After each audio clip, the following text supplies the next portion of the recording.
Hello and welcome to a special interview for The Wire supported by Glenlivet Books. With the world's attention riveted on Afghanistan, trying to work out precisely what's happening on the ground and then to fathom what the eventual outcome will be, we today present an informed view from Washington. My guest is the Tata Chair of Strategic Affairs at the Carnegie Endowment for International Peace, Ashley Tellis. Mr. Tellis, let's start with the situation in Afghanistan. And let me begin by asking you, how do you view the Taliban? Do you see them as new? Or is this very possibly Taliban 1.0 masquerading as Taliban 2.0? Well, let me start by just thanking you, Karan, for inviting me to this program. I'm delighted to be here. The question you have asked is really the question that is on everyone's mind, not only in Washington, but also around the world. And the honest truth is that we don't have an answer to that question just yet. Because this is one case where the Taliban will be known by its fruits. And we will have to see how they conduct themselves in this new avatar. However, there are some things that I think can be said a little more confidently. One is that nothing has fundamentally changed in their DNA. They are an Islamist group that is profoundly anti-modern, and because of its history, really saw itself as being in the vanguard of pursuing jihad. So the question to my mind that you've asked boils down to two parts.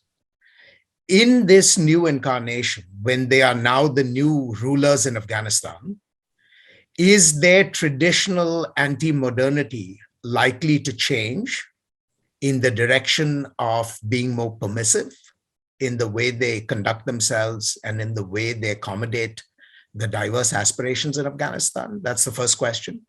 And two, now that they've become rulers of a country, are they going to get out of the jihad business? My own sense on the first question is that they are likely to be just as conservative as they were in the past, but they are susceptible to being pushed by external pressures and internal pressures. On the second question of whether they are going to be out of the jihad business, I think only time will tell. I don't think anyone can answer that question with confidence right now. That's a very interesting answer, because I noticed yesterday Boris Johnson, the British Prime Minister, said in the House of Commons that he believes Taliban have changed. Although I don't think he gave any evidence to substantiate that comment. And separately, Dominic Raab, the British Foreign Secretary, said Taliban is different to both ISIS and Al-Qaeda. I get from you the feeling you think both these gentlemen have very possibly jumped the gun.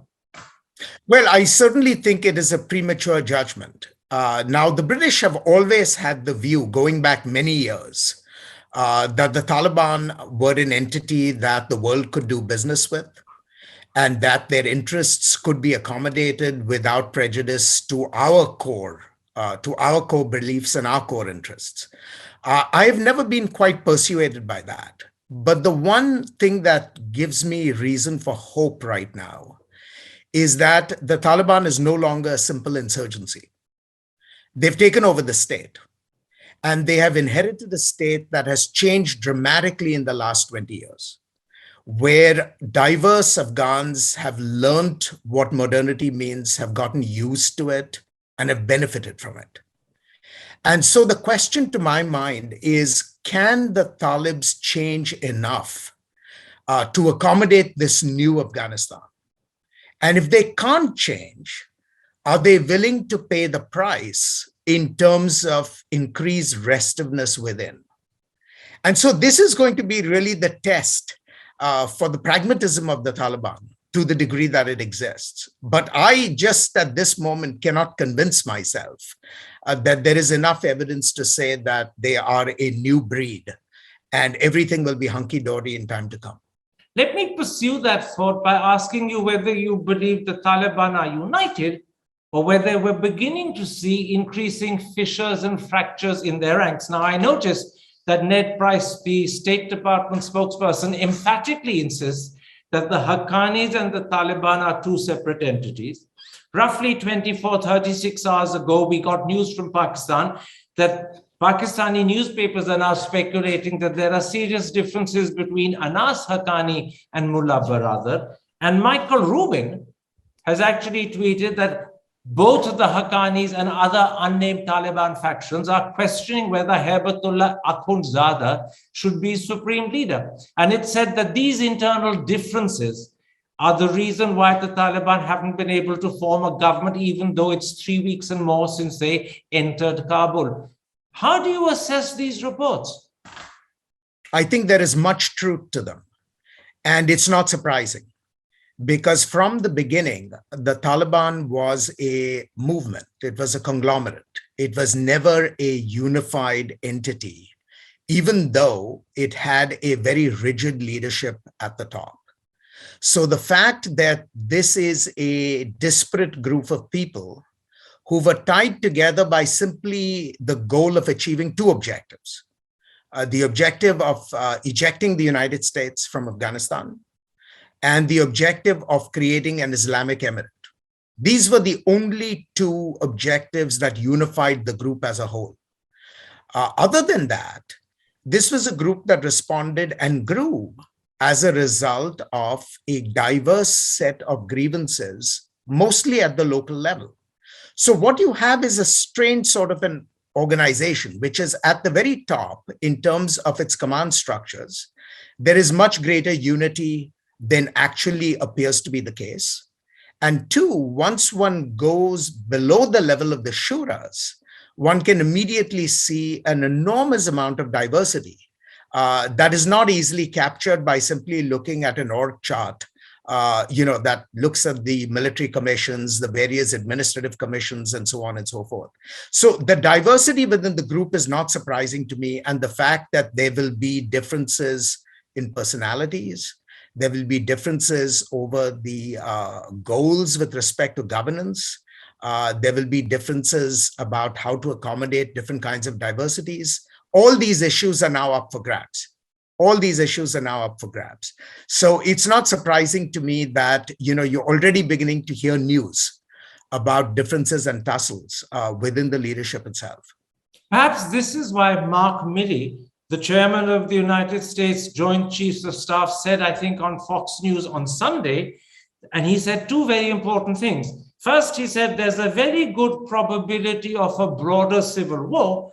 And then, perhaps even more ominously, he added, this could lead to a reconstitution of Al-Qaeda or a growth of ISIS. How do you respond to both of those predictions? Well, I think they are genuine concerns and they are not unrealistic. But it really hinges on one single component, in my view, whether the various factions of the Taliban can create what is the equivalent of a common minimum program, and whether that common minimum program can accommodate the diversities that currently exist in Afghanistan. If they cannot accommodate diversity, if they end up trying to rule with a one-size-fits-all worldview, then I think the stage will be set for spawning resistance.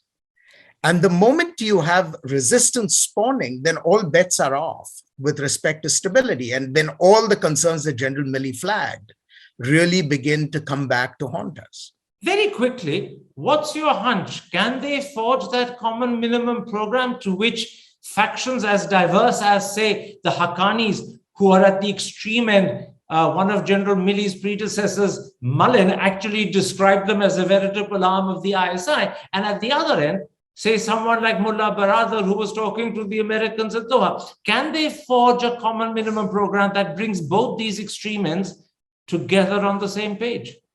Well, I think they're having enormous difficulty.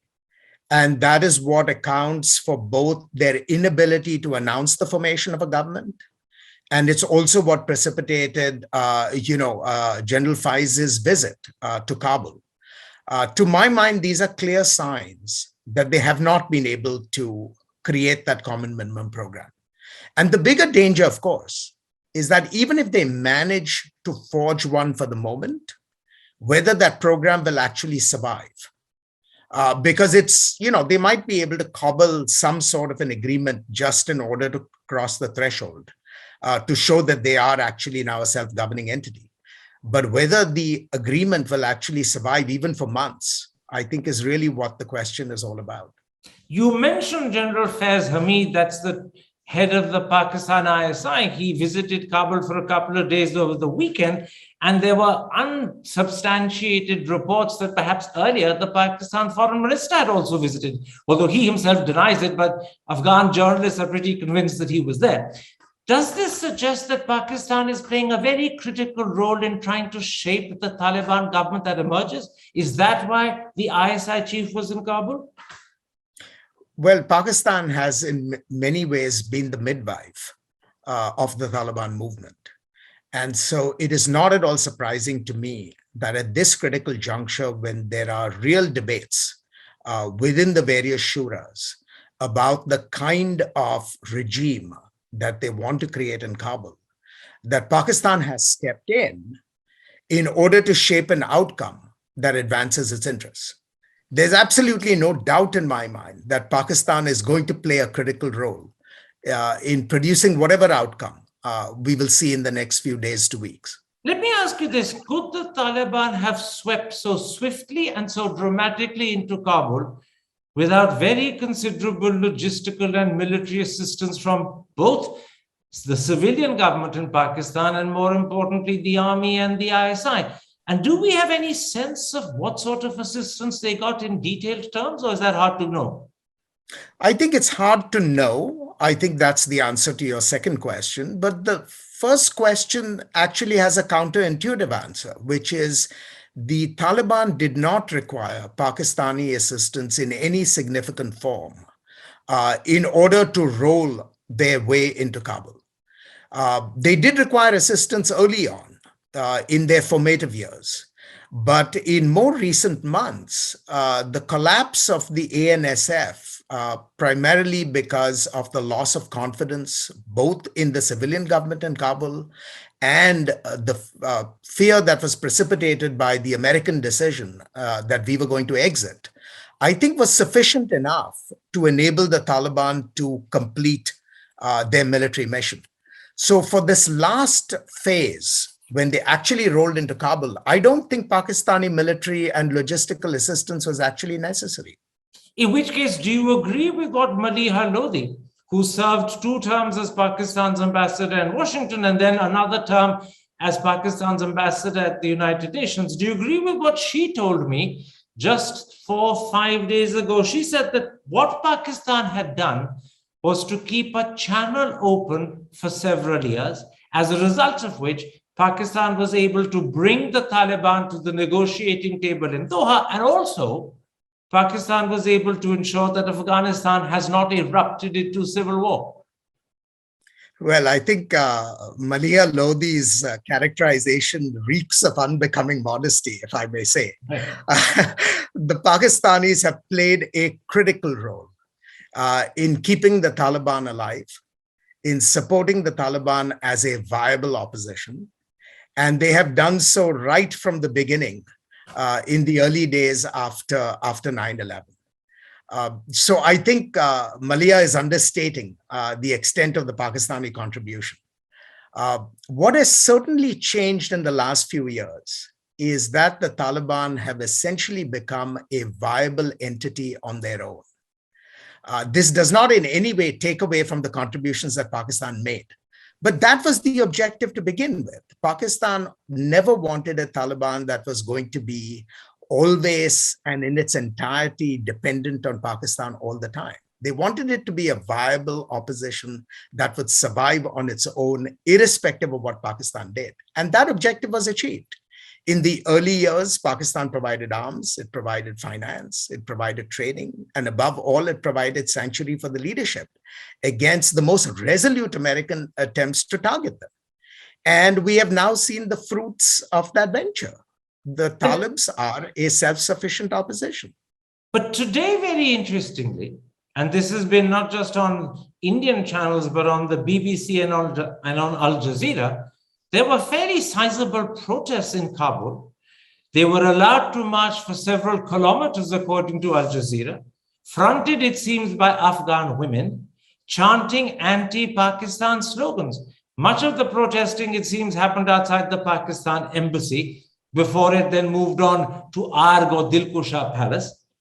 The Taliban ended up firing in the air, and it seems some of the journalists were either beaten up or even arrested. What do you make of that? It's a very interesting development, both because the Taliban allowed the protest to happen, and the protest, it seems, was targeted directly at Pakistan intervention and strong opposition of Pakistan trying to create a government behind the facade of the Taliban. Well, I agree with you. This is really a fascinating development, but it is also a useful reminder of a couple of things. First, how much Afghanistan has changed in the last 20 years, and the kind of diversity that this Taliban regime will have to deal with in its efforts to govern Afghanistan. But the second reality is just as important, that there is a streak of Afghan nationalism that in the last 20 years has seen their misfortunes directly rooted in the choices that Pakistan has made with respect to support of the Taliban. And it is not surprising that there are large sections of Afghan society today are really fearful that the Taliban might end up going back to being crude proxies for Pakistani interests. And the Afghans don't want to see that happen. Now, I think what we need to watch for is whether there are factions in the Taliban itself who care more about Afghan nationalism than care about their past linkages with the ISI. And to the degree that the forces of Afghan nationalism come to color the Taliban's decision-making, the greater the fissures between a Taliban-ruled Afghanistan and Pakistan will be.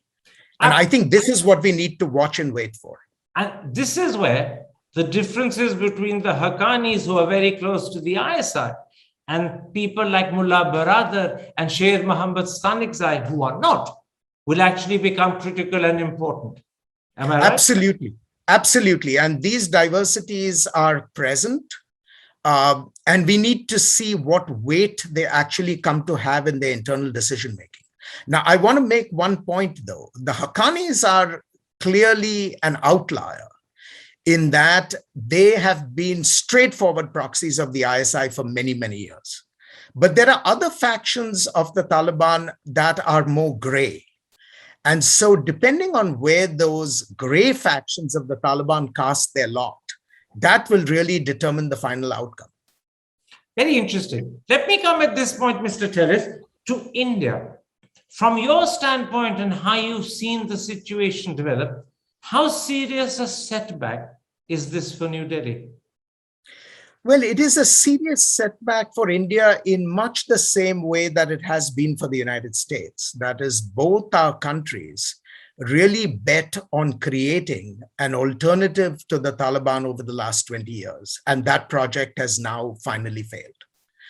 The United States, of course, invested trillions of dollars. India may have invested only in the billions. But it is a setback because India wanted a regime in Kabul that would not be beholden to Islamabad for its viability and for its survivability. And that objective is now being put into question. So it is a serious setback. But to my mind, the larger question is still unanswerable. And that is, will this setback be simply notional, or will it actually have palpable effects? And that question will be determined by whether the Taliban decide that they want to stay in the jihad business or not.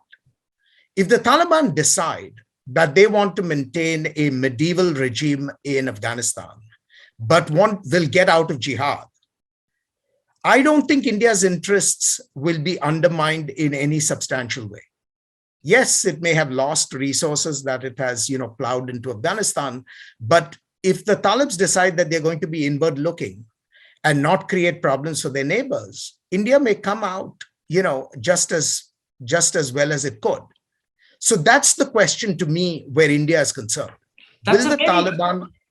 You're making a very important point. You're saying if the Talibans are orthodox, Muslim fundamentalist, but their concerns remain internal and they're not worried about the outside world, and they're not feeding or creating a hub for terrorism that attacks the outside world, then what sort of government the Taliban give Afghanistan may be disappointing, but it won't affect India's interests. It simply means That's exactly they will lose contact with Kabul, but that's it. The real concern is, what does the Taliban do to LET, to Jaish, to Al-Qaeda, to ISIS? Absolutely. Absolutely. There are two questions in my mind that, India's interests will hinge on. One is, do the Taliban see themselves essentially as agents for their principles, with the principles here now being the Pakistan government and in particular the ISI? That's the first question. And then the second question is the Taliban still in the business of jihad, and will it support terrorist groups that attack India and all other adversaries whom they care to nominate as such? If the Talibs decide that they want to maintain a medieval regime inside Afghanistan but don't bother anybody else, I think the world will just hold its nose and move on. If they do decide that they want to stay in the jihad business, though, then of course it creates problems not only for India but even for other neighbors of Afghanistan. Let me ask you this: how do you view the sort of response you've seen from India to the Taliban? For years initially, India simply refused to talk to the Taliban. Then clandestinely, sometime after February 2020, there were talks, or so it's reported, but never denied. Once the Taliban entered Kabul, India was very swift in actually closing its embassy and withdrawing its diplomats. But now again, in the last 10 days, India has accepted that it's held talks in Doha with Stanik side. How do you view this response and attitude to the Taliban? Well, I see it as an example of very characteristic Indian caution. They did not want to be jumping the gun and engaging in a premature dialogue with the Taliban because they were fearful that it would send the wrong signals to the Ghani government in Kabul about the loss of Indian support. And they didn't want, as long as Ghani was around and as long as the regime was around, they did not want to convey that India was somehow defecting in terms of its support for Kabul. And so they were very cautious about how they approached the Taliban. There was also great uncertainty about what an outreach of the Taliban would achieve at that point in time. Now, of course, all these concerns, are water under the bridge because you do have a new regime in Kabul and India will find ways of dealing with them. And I think the approach that it has taken so far has been relatively measured and is looking for signs that the Taliban actually want a relationship with India that is independent of their relationship with Pakistan. And if that overture proves to be true, sorry, go ahead, Karan. I was simply saying there is a view in Delhi that of all the major countries of the region, India has ended up being the most disadvantaged of the lot. All the others have maintained and nurtured their direct lines of contact with the Taliban. Some are particularly close to them. And I'm not just talking about Pakistan. This applies to China. It applies to Iran. And all of them have maintained embassies in Kabul, but India has opted out. Would you agree that of the major countries of the region, India has ended up the most disadvantaged of the lot? Well, for now. But remember, this is a long game. The situation that India finds itself now may not be the situation that exists in perpetuity. At the end of the day, whether India loses will not be determined in New Delhi. It will be determined in Kabul. And it will be determined by the Taliban, who have to make a fundamental choice. Are they going to be the repositories of historic Afghan nationalism, which has always sought to be free of all outside powers? Or are they going to continue to be subordinate to Pakistan or subordinate to China or whoever carries the purse strings of the day? That's a choice that will be made in Kabul. And I think New Delhi is waiting to see what choice they make. But if the choice is going to be made in Kabul, was it a mistake to close one's embassy and withdraw all diplomats? Because now you've lost the chance to be able to talk to them. You've lost the chance of being able to judge on the ground how they are behaving. And apparently, and these are undenied stories, Stanixai actually got in touch with the Indians and said, don't leave, we'll protect you. But the Indians were reluctant to accept that assurance. So was it a mistake to withdraw? Because several diplomats, including former Foreign Secretary Krishna Srinivasan, have publicly said it was a mistake to withdraw. We've withstood greater dangers in other areas where we've kept the embassy open. This was our best defended embassy. We shouldn't have withdrawn. I honestly can't answer that because I don't know what information the government of India had to make that decision. But I think one can accept the principle that if India had an on-the-ground presence, it would definitely have access to more information than it now can collect from standoff sources. But I would again make the point I started making earlier, that one should not rush quickly to judgment that this somehow puts India at a permanent disadvantage. Because there are ways in which India can reach the Taliban, particularly through the Doha connection. And at the end of the day, whether India wins or loses, as I said, will not be determined in Delhi. Absolutely. It will simply be determined in Kabul. And all that India needs to do is to make certain that its own preferences are adequately conveyed and that the Taliban appreciate the consequences of those choices, whatever those are. Now, there are two serious issues that face the world today. The first is a political question. If and when should we recognize the Taliban government? But the second is an economic question. It's to do with economic development and assistance, financial assistance, food assistance. Taliban is staring at a drought and is staring at a serious shortage of food. Health is another problem, and perhaps even assistance in just governance, because they're not used to governing the sort of country Afghanistan has become. Should the government, and I'm talking about the world as a whole, find a way of assisting the Taliban economically whilst putting to one side the political issue of recognition? I think we may end up having to provide a minimal modicum of humanitarian assistance. But I do not think that should be extended to economic assistance more broadly. And it certainly should not extend to political recognition at this juncture. We need to have much greater clarity about the direction that the Taliban regime wishes to go before we make any of those consequential decisions. Remember, this is now a bargaining game. The world has leverage over the direction that the Taliban regime pursues. And that leverage comes in three forms. It comes in the form of political recognition. It comes in the form of economic assistance, including the freeing of assets that have been frozen abroad. And third, it comes in the form of the decisions to retrench UN Security Resolution 1988, which covers everything from sanctions to travel. This is leverage. And if the Taliban wish to get international assistance, then they have to demonstrate that they will create a society that meets certain common norms that I think the world has a right to expect.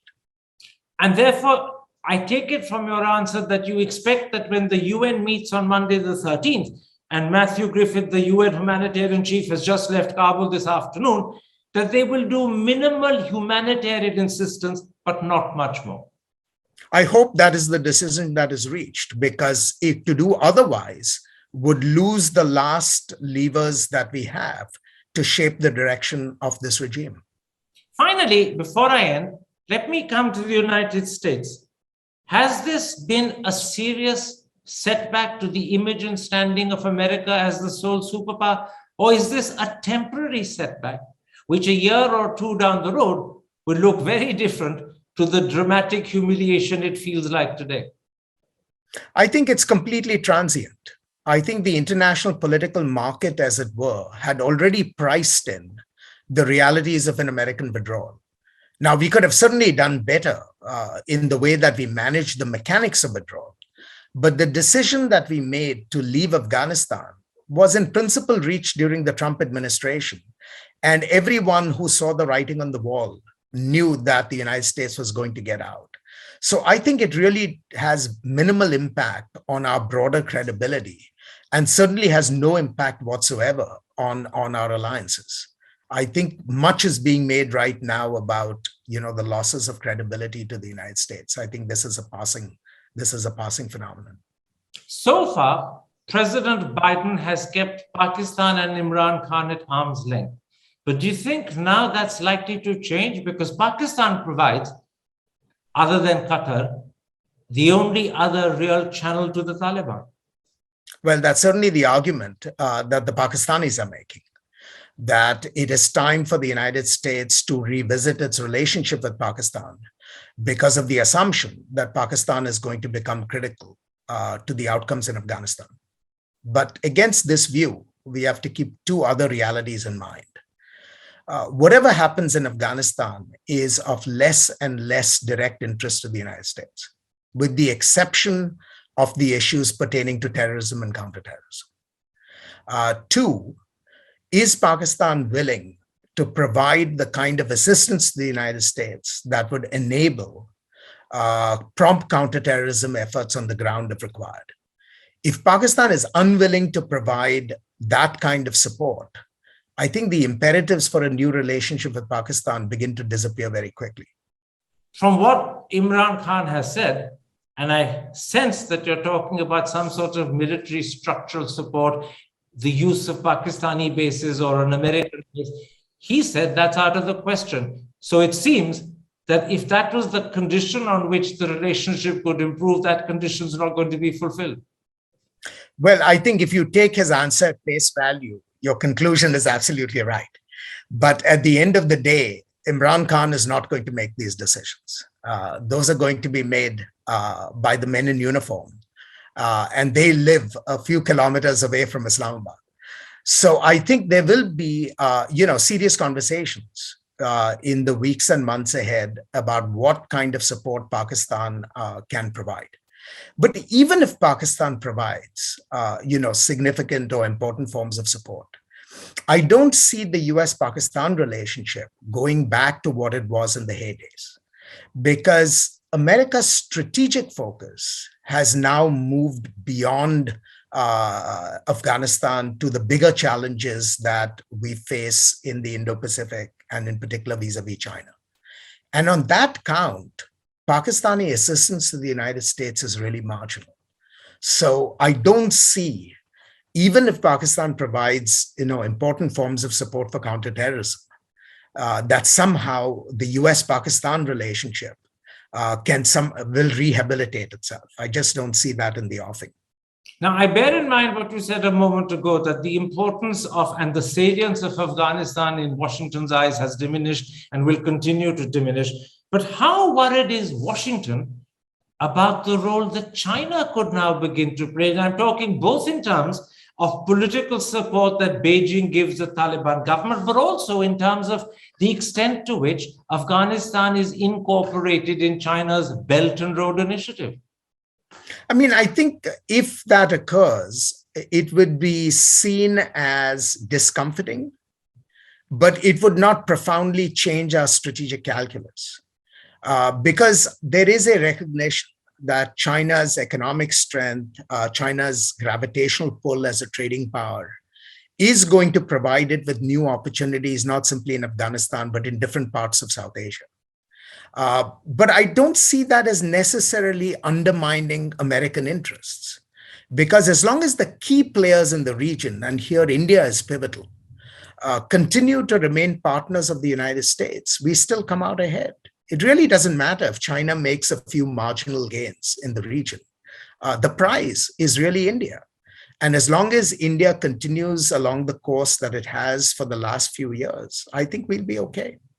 But then you're saying something very important, although you haven't said it, you've hinted at it, that the extent to which China begins to play a larger and more important role will for America be compensated by the relationship with India. And therefore, India's importance and salience in Washington eyes may have grown.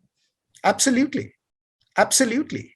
I mean, diplomats don't talk this way, but at the end of the day, we have a mental ranking of the importance of states based on their capacity and based on the convergence of interests. And when you look at the two metrics of capacity and convergence of interests, India, shines brightly compared to all the other states in the region. And as long as China remains the principal competitor that we have to deal with, India is going to matter much more than many of its neighbors. And I think that is a simple geopolitical fact of life, even if people don't fess up to it publicly.